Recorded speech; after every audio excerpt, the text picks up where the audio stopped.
బండి సంజయ్ గారు, వారి కుమారుడు బండి భగీరథ్, వారు చేసిన పనిని నిజంగా మీరు హోమ్ మినిస్టర్కి రాజీనామా చేయాలి ఫస్ట్. లేదంటే నీ కొడుకుని తీసుకొచ్చి సరెండర్ చేస్తే నీ యొక్క గొప్పతనం పెరిగేది. అది వదిలిపెట్టి ఇంకా నేను వీళ్ళంతా చూస్తా, వాళ్ళని చూస్తా, రోడ్డు మీద వేసి చూస్తా, ఏంటిదే చూసేది? ఏమనంటే బీసీ అంటానో, లేదంటే జయరామ్ అంటానో, ఏంటిది ఇది?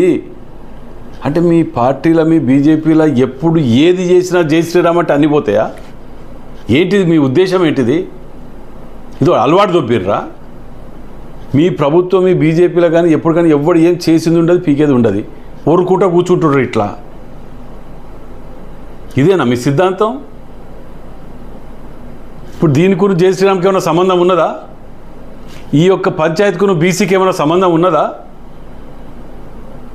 ఆవేశంగా అని కంటతడి పెట్టి ఇది చేసుకుంటే సమస్య పరిష్కారం అవుతుందా? నీ చేతున్నది నీ కొడుకుని తీసుకొచ్చి సరెండర్ చేయొచ్చు కదా, ఎందుకు చేయలేకపోయినావు? రాజీనామా చేత కాకపోతే ఒక సెంట్రల్ హోమ్ మినిస్టర్గా ఉండి నీ కొడుకును సరెండర్ చేసి చేయలేకపోయినప్పుడు ఎందుకు నీకు ఆ పదవి? పొద్దుగా లేస్తే ఎవరన్నా ఏమైనా దాని మీద నోరు ఇరుసుకబడి పడేటోళ్ళు మీ బీజేపీ వాళ్ళందరూ ఇప్పుడు ఏం సమాధానం చెప్తారు? ఒక్కడు మాట్లాడట్లే బీజేపీ వాడు. ఏమైనా చేయటాలు, తప్పులు చేయటాలు, ఇదంటారు, అది చేయటాలు, ఏమనంటే బీసీ అంటావు, లేదంటే జై శ్రీరామ్ అనటం, ఇదే దుకాణమా? అరే 4 మంచి పనులు చేసి ఈ పని చేసినా మేము మాకు గొప్ప వాళ్ళం అని చెప్పుకొని బతకండి. ఇంట్లో ఉన్న దేవుని పట్టుకొచ్చి రోడ్డు మీద వేసి ప్రతి చేసిన అవలా పనులకు దేవుని ముందు పెట్టుకొని తిరుగుతారా? ఇంట్లో ఉన్న దేవుడు, పవిత్రమైన దేవుణ్ణి, ఒక దేవుడు అంటే మన ఆచారం, నమ్మకం, రేపు భవిష్యత్తుకు మనం ఏది కానీ దాచుకొని డిసిప్లిన్గా పోయేదాన్ని ఉన్నదాన్ని రోడ్డు మీద వేసి నవ్వుల పాలు చేస్తున్నారు ఎదవాళ్ళు. ఇలా ఏం మాట్లాడతలేరు ఎంపీలు కానీ, వీళ్ళు ఎమ్మెల్యేలు, వీళ్ళందరూ ఎవడు బీజేపీ ఒక్కడు మాట్లాడతలేరు, దేనికి మాట్లాడట్లే? మీకు సంబంధం లేదంటారు, పార్టీకి సంబంధం లేదు, మనం సరెండర్ చేయించండి, మంత్రికి రాజీనామా చేయించండి. మేము ఇది అభివృద్ధిలో పాత్ర మాది, మేము గివి చేసినాం. రాష్ట్రం నుంచి మొదటి జిల్లా దాకా నాగార్జున సాగర్ కట్టినాం, శ్రీశైలం కట్టినాం, ఇక్కడికి వస్తే వరంగల్కి వస్తే మీకు గివి కట్టినాం, మీకు గవి కట్టినామని చెప్పుకోవటానికి 100 ఉన్నాయి. అవి చెప్పుకొని ఓట్లు అడగండి. చేసే లఫుట్ లంగా పనులని పేరు చెప్పుకొని దేవుని పేరు చెప్పుకొని తిరుగుతారు.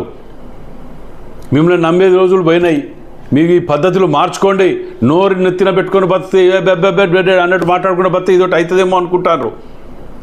మీతోటి ఏది కాదు, మీరు ఏది చెయ్యరు. ఎంతసేపు పొద్దుగా లేస్తే రాముని రాముని ఎవరు మేము అందరం భర్తలేమయ్యా, మాకు లేడమ్మే పూజ చేయకుండా మీరన్నా బయటకు వెళ్తారో లేదో మేము వెళ్తాం. మీకు ఇంకొకటి సూటిగా అడుగుతాను ఇవాళ బీజేపీ వాళ్ళని. మోదీ అంటారు, జై శ్రీరామ్ అన్నారు కదా, చాలా సంతోషం, ఓకే.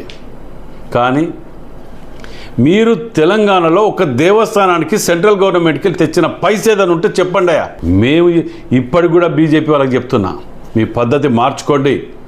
4 అభివృద్ధి పనులు చేసి దేవుని పేరు చెప్పండి, సంతోషిస్తాం. 4 లఫుట్ పనులు చేసి, 4 బద్మాష్ పనులు చేసి, 4 బద్మాషాలు మాట్లాడుకుంటూ ఏమనంటే దేవుని పేరు చెప్పుకొని బతకాలని ఆలోచన చెయ్యకండి. దేవుడు అంటే గౌరవం, మర్యాద, దానికి ఒక పద్ధతి ఉంటుంది. ఏం చేసులేదు, ఏం లేదు. పొద్దుగా లేచి ఇదోటి బతకటానికి, సింపతి పొందటానికి, ప్రజలని అటెన్షన్ డైవర్ట్ చేయటానికి కాంగ్రెస్ వాళ్ళు ఇన్ని అభివృద్ధి పనులు చేసుకుంటూ పోతాను.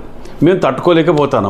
ఈ సెంటిమెంట్ ప్రజలు ఏ విధంగా చేయాలి అని అంటే ఇది ఒక చులకనమైనటువంటి అల్కటి సెంటిమెంట్ని యూజ్ చేసుకోవటం. ఇప్పుడు వీళ్ళు ఇదో దుకాణం పెట్టుకుంటారు. కానీ మీ తిరిగి బద్మాష్ పనులు చేసుకొని దేవుని ఉపయోగించుకోలేము.